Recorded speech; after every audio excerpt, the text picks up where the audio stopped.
जय श्री राम सभी भक्तों को जय माता की। फिर एक नई वीडियो के साथ आप सबके सामने हाजिर हो गए हैं। और आज की जो हमारी वीडियो है इसमें आप बताइए कि जैसे कि हमारे कोई कार्य जो है बहुत पुराने अटके हुए हैं, बढ़ नहीं रहे हैं आगे। जैसे कि हमारा जो है कोर्ट केस बहुत पुराना चल रहा है और उस कार्य में हमें कामयाबी नहीं मिल रही है। शादी का जो है कार्य हमारा अटक जाता है और जो है संतान प्राप्ति की बहुत कोशिशें कर रहे हैं फिर भी नहीं आ रही हैं। और नौकरी चाकरी के लिए भी हम कार्य करते हैं। बहुत सारे ऐसे काम होते हैं जो हमारे अटक जाते हैं बीच में ही। तो कोई ऐसा उपाय बताइए जिनसे जो है हम इन सभी कार्यों को चला सकें और अटके हुए काम जो है हमारे बन जाएं। तो अंत तक बने रहिए, तभी आपको सारी वीडियो समझ में आती है। अगर वीडियो अच्छी लगती है तो लाइक करें, शेयर करें, कमेंट करें। और अगर चैनल पे पहली बार ही देख रहे हैं तो चैनल को भी जरूर सब्सक्राइब कर दें। साथ में बेल आइकन है उसको प्रेस कर दें ताकि आने वाली हर एक वीडियो की नोटिफिकेशन सबसे पहले ही आपके फ़ोन में पहुंच जाए। चलिए शुरू करते हैं आज की वीडियो। जय श्री राम। जय श्री राम, जय श्री बालाजी महाराज। बाबा की असीम कृपा आपके परिवार पर सदैव बनी रहे और मेरी माई जगत जननी माँ भवानी अम्ब की कृपा आपके घर में अन्नपूर्ण रूप में वास करे। जय माता की।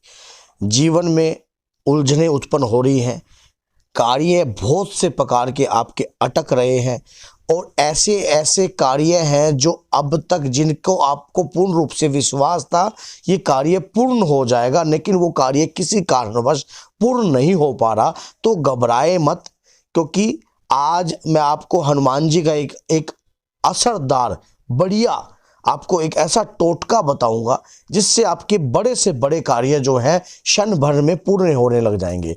वो टोटका क्या है, आप इसको बड़ी सरलता से करना, क्योंकि इसमें कोई भी उलझन नहीं है।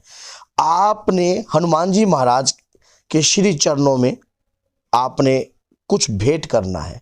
ऐसा क्या भेंट करना है जिनसे उनकी तृप्ति होती है, उनकी आत्मा संतुष्ट हो जाती है और उनको अगर वो अर्पण करने से आपके बन जाते हैं बड़े से बड़े बिगड़े हुए कार्य।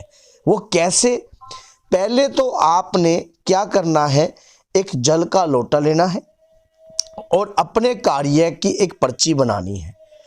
इतनी सी पर्ची के ऊपर आपने नाम लिख देना है उस कार्य के बारे में जो जो आपका चर्चा है, और उसके अंदर आपने थोड़े से सफ़ेद तिल और एक 5 रुपये का सिक्का उसके अंदर लपेटकर आपने उसके ऊपर कलावा बांध देना है।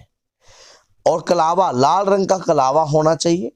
बाबा के श्री चरणों में उसे आप उस कार्य को रख दीजिए कि हे बाबा, मेरी ये अरदास, मेरी ये दरखास्त स्वीकार कीजिए। प्रभु, मैं आपके श्री चरणों की प्रार्थना करता हूँ। प्रभु श्री राम की कृपा मेरे ऊपर सदैव बनी रहे। हे बाबा, मेरा ये कार्य है और मेरा ये कार्य काफ़ी लंबे समय से नहीं बन रहा है। हे भक्त शिरोमणि, हे वीर शिरोमणि, आपने माता सीता के कार्य बनाए, प्रभु श्री राम के कार्य संवारे और आपने सुग्रीव जी के भी कार्य संवारे और आपने विभीषण जी के भी कार्य संवारे और लक्ष्मण प्राण दाता भी आपको ही कहा जाता है। हे प्रभु, मेरा ये कार्य संवार दीजिए। मैं बहुत लंबे समय से उलझनों में हूँ। जैसा कार्य कोई भी हो सकता है, काफ़ी लंबे समय से अगर आपका संतान उत्पन्न नहीं हो रही है या कोई ऐसा कार्य हो रहा है कि जैसा कि आपके कोर्ट कचहरी का कोई पुराना केस चल रहा है या कोई कागज़ ऐसे हैं जो तहसीलों में आज भी पड़े हैं जो आपके कागज कभी पढ़े ही नहीं जा रहे, या सामने कोई सीनियर ऑफिसर है जो आपकी सुनवाई नहीं कर रहा है, कोई भी कार्य हो सकता है। और सिर्फ एक भोग देना है। वो भोग क्या है? आपने 2 मोतीचूर के लड्डू लेने हैं और 3 तुलसी दल लेने हैं। ये 3 तुलसी दल जो है आपकी आत्मा की तृप्ति है। हनुमान जी के श्री चरणों में जैसे ही तुलसी दल लगेगा उसी प्रकार हनुमान जी की आत्मा की तृप्ति हो जाएगी।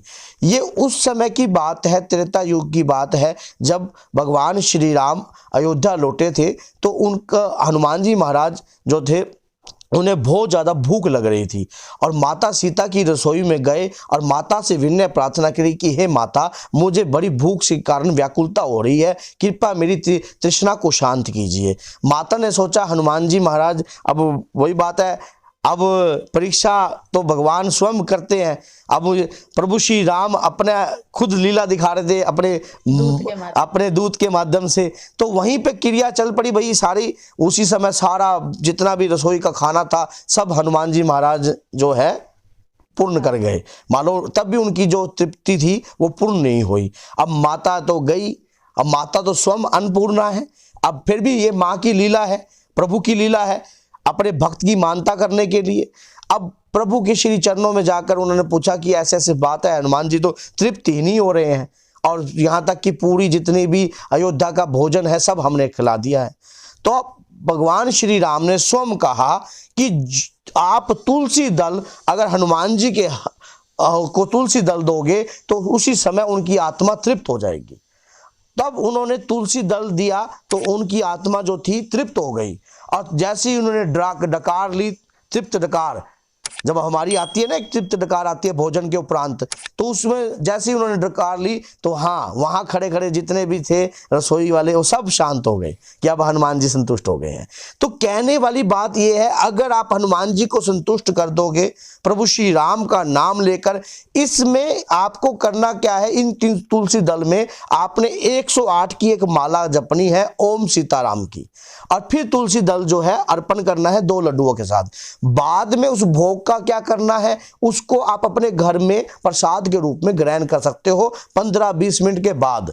तब आप ये भोग लगाइए, कम से कम ये लगाइए आप 21 मंगलवार, और लगातार अगर हो सके तो 41 भी कर सकते हो। इस दौरान आपके कार्य जो हैं रुके हुए वो अटके हुए वो बन जाएंगे और प्रभु की भरपूर कृपा आपके परिवार पर बनी रहेगी। आप इसको लगाइए और कीजिए, जो हनुमान जी को तृप्त कर दे वो शक्ति है इस तुलसी दल के अंदर, और प्रभु श्री राम का आशीर्वाद सदा बना रहता है इस तुलसी दल के साथ। और आप सच्चे मन से अपनी आत्मा से विनय प्रार्थना कर कर इस प्रकार का प्रयास करके तो देखिए, और फिर कहना मेरा बाबा आपकी मनोकामना किस प्रकार से पूरी नहीं होती। तो बोलिए जय सीताराम, जय श्री बालाजी महाराज, जय कारे वीर बजरंगी, हर हर महादेव।